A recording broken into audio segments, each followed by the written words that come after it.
Good afternoon. So today I'm going to show you how to make some banana bread, and it is so easy to do. You can either do banana bread or you can do banana muffins.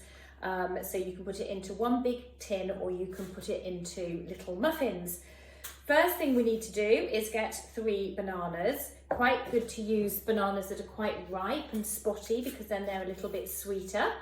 So we pop those into our bowl, and I just mash them around a tiny bit, just so that it's a little bit easier to mix. You don't have to do this in for too long, just so that you've got some nice pieces of banana in the cake as well.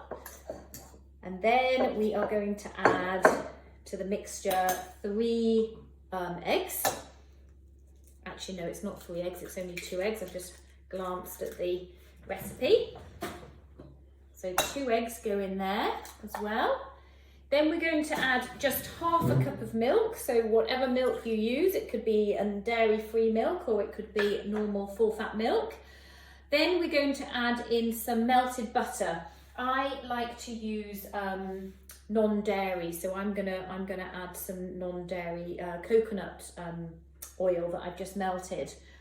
So that goes in, as well as our flour and our brown sugar. So I've just weighed that out already. There is 300 grams of flour and 110 grams of brown sugar in the bowl. So they go in together with the melted butter. And the recipe says we have some poppy seeds, but I haven't got any poppy seeds, so I'm not going to put those in. It says we need 2 teaspoons of cinnamon, so I'm going to put 2 teaspoons of cinnamon in.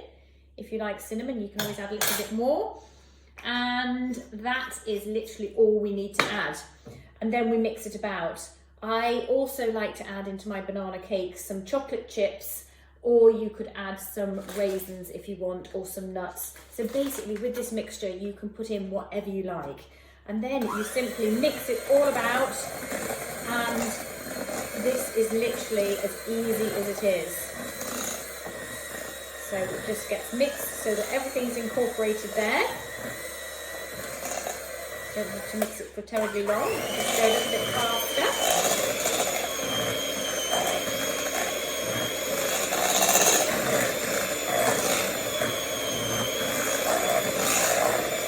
Probably about enough. So literally that's the consistency of it.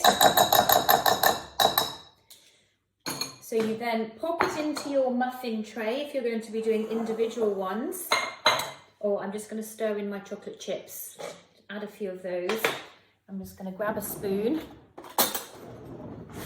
stir that about, and then I'm just literally going to pop it into the muffin trays. If you wanted to, you could literally put it into a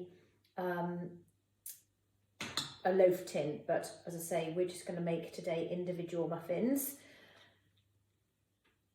I would probably think that's enough mixture per muffin.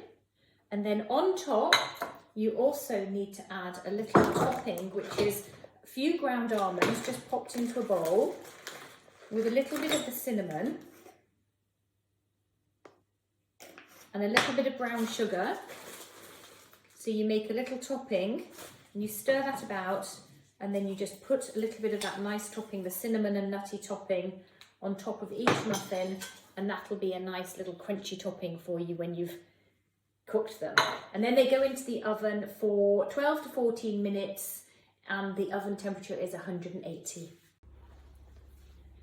So I've just taken them out of the oven, and that's what they look like.